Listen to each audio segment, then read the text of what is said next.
Ang kultura.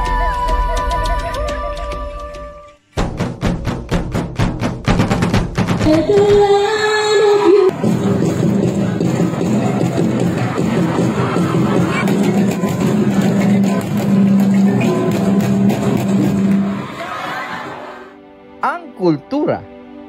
Ito ay ang mga tradisyon at paniniwala, pananampalataya, pagdiriwang na pandalawigan,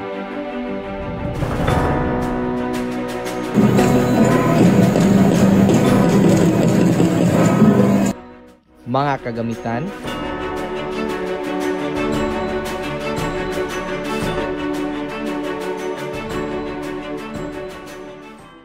kasabihan at pananaw sa kanilang mga awit at iba pang sining.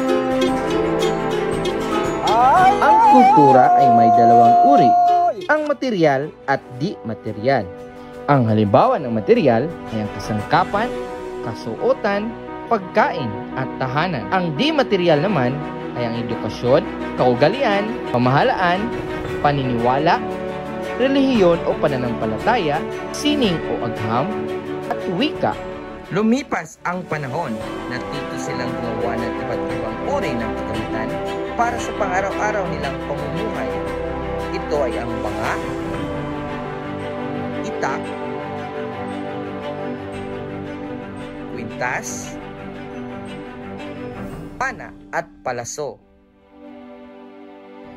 Katangi-tangi ang pananamit ng ating mga ninuno noon. Ang mga lalaki ay nagsusuot ng putong, bahag at kangan. Ang putong ay isang kapirasong tela na iniikot sa ulo. Ang bahag naman ay isang kapirasong tela na ginagamit pang ibaba. At ang kangan, ito ay pang itaas na damit na walang kwelyo at manggas. Ang mga babae naman ay nagsusuot ng baro at saya. Ang baro ay ang pang-itaas na may mahabang manggas na parang jacket. Ang saya, ito ay kapirasong tela o tapis na iniikot sa baywang. Padadyong naman ang tawag nito sa Cebuanong Binisaya. Marunong magtanim ang ating mga ninuno noon paman at ito ang pinagkukunan nila ng pagkain gaya ng palay at mga halamang ugat. Niluluto nila ang kanilang pagkain sa palayok o sa bungbong ng kawayan. Bukod pa rito, mayroon ding pagkain na nanggagaling sa dagat, ilog at mga punong kahoy sa kagubatan. Nagkakamay sila kung kumain sa dahon o sa baon ng niyog. Umiinom sila sa pinakakinis na bao o bias ng kawayan. Sa paglipas ng panahon, natuto silang gumawa ng isang palapag na bahay na yari sa pawid, kahoy, kawayan, sawali at kugon. Ang sahig ay yari sa kawayan at nakaangat sa lupa. Ang silong ng bahay ay imbakan ng mga panggatong, kagamitan sa pagsasaka at kulungan ng mga alagang hayop.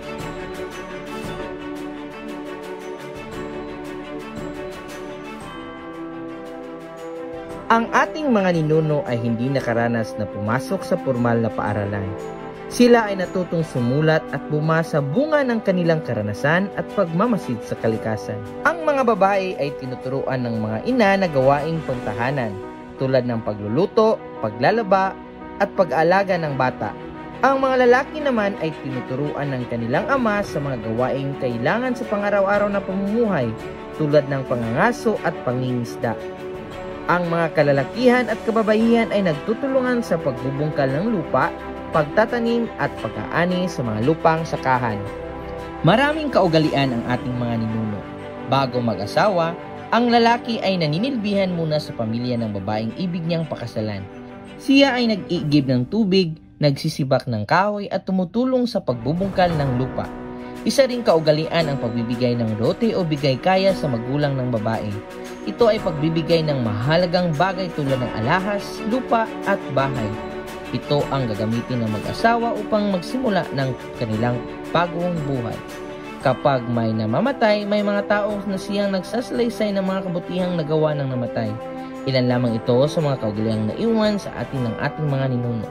Kung pa man ay may kaalaman na sa pamamahala ang ating mga ninuno, balangay ang tawag sa kanilang pamayanan. Binubuo ito ng 30 hanggang 100 pamilya. Dato ang tawag sa kanilang pinuno. Ang dato ay tinutulungan ng pangkat ng matatanda na tinatawag na sanggunian ng mga matatanda. Sila ay ang nagbibigay payo sa dato. Ang dato ang nagpapatupad ng mga itinakdang batas. May sultanato ring itinatag ang Muslim sa Hilagang Mindanao. Ito ay ang uri ng pamahalaan na mas malaki kaysa sa barangay. Binubuo ito ng 10 hanggang 12 nayon o higit pa. Sultan ang tawag sa pinuno nito.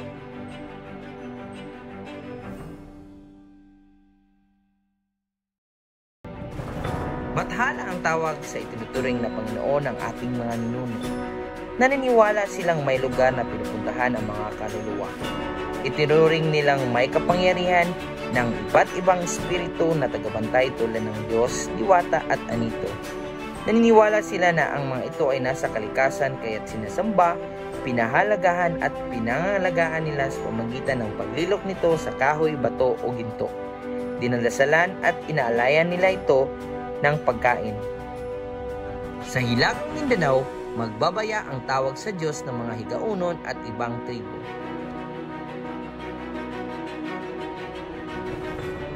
Makikita ang mga nakaukit at nakalilok ng mga larawan sa bubong at ibang bahagi ng bahay ng ating mga ninuno. Iba-iba rin ang disenyo at hugis ng kanilang mga kagamitan gaya ng lampara, baol at iba pa. Ang pagkahilig nila sa sining ay pinapakita rin sa mga tattoo nila sa katawan. Natuto rin ang mga ninuno natin na gumamit ng mga halamang gamot sa pagpapagaling ng mga sakit, kaya't kahit wala ang makabagong medisina, gumagaling naman ang may sakit. Higit 100 wika at dialekto ang salita ng ating mga ninuno sa Hilagang Mindanao. Pangunahing wika ng rehiyon ang Cebuanong Binisaya. Sinusundan ito ng Hiligaynon, Maranao at Ilocano.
Please like, comment, and share our videos.